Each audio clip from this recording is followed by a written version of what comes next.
Tir na Nog Awards 2020.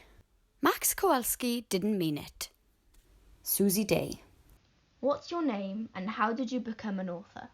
I'm Susie Day. I became an author the way probably most people become an author, which is just writing a lot. I used to write in secret in little notebooks and hide them away under my bed because I thought people would read them, and that was a really scary idea of people reading what I wrote, and obviously now I really like it when people read what I write.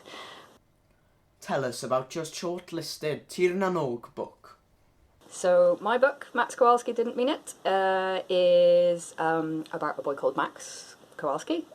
He's the oldest of a family of 4.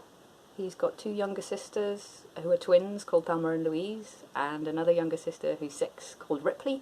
Max lives in Southend, and they live in a little tiny flat. All the kids share one bedroom with their dad. And they have quite a hard time. Their dad's lovely and looks after them and does his very best for them, but they don't have a lot of money. One day, in the middle of the night, Max is woken up by his father, who says, I have to go away, leaves him some money, tells him to look after the girls, and Max's dad doesn't come back.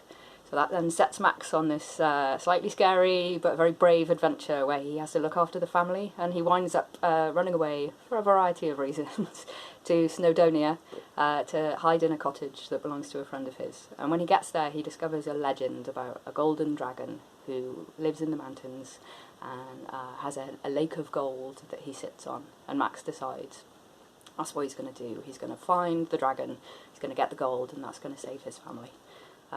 And you have to read it to find out if he does. What did you enjoy most and least about writing this book?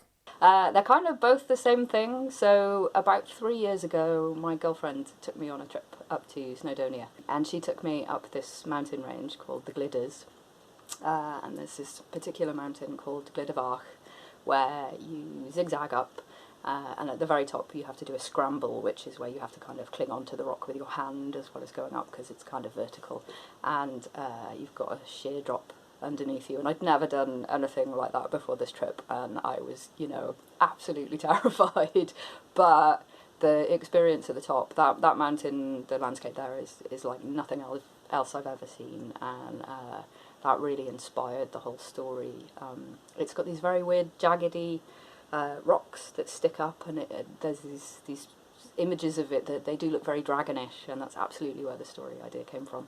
So it's the worst thing because it was awful at the time because I was hating it so much, but the best thing because I got this brilliant book idea out of it. What was your favourite book as a child? I'm the youngest of 4 kids, and my family were all really big readers. And most of the books on my bookshelf when I was a child were books that were, handed down from my parents or from my older sisters, and that's great. I got to read a lot of really, really fantastic literature as a result of that. But it meant I didn't really have very many books of my own. One year we went on holiday, and I remember being bought a copy of The Twits by Roald Dahl. And the idea was it was meant to entertain me on the journey, and obviously I read it the night before and then read all my library books on the journey. But I remember how exciting it was to own a book of my own, and I know a lot of people in this country don't have access to libraries and don't necessarily have access to a lot of books of their own. There is something really special about a book you own yourself. It's one of the things I love about World Book Day. Do you have any advice for a budding writer? I think it's really hard to start with the idea of I'm going to write a whole book or I'm going to write a whole story. It can be quite daunting to feel like, I've got this whole page to fill. So rather than thinking about writing as the bit where you're writing something down, I think it's really important to think about the idea creation process. One of the things that's most important as a writer is the fact that you have something unique. Only you would tell a story the way that you were going to write that story.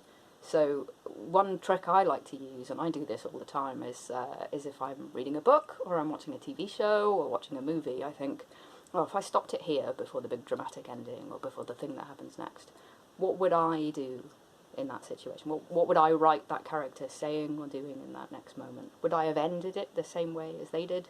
And it can be a really fun experiment to kind of think about, what kind of story would I like to tell? And as a way of figuring out what kind of stories you would tell if you became a writer. that's my tip.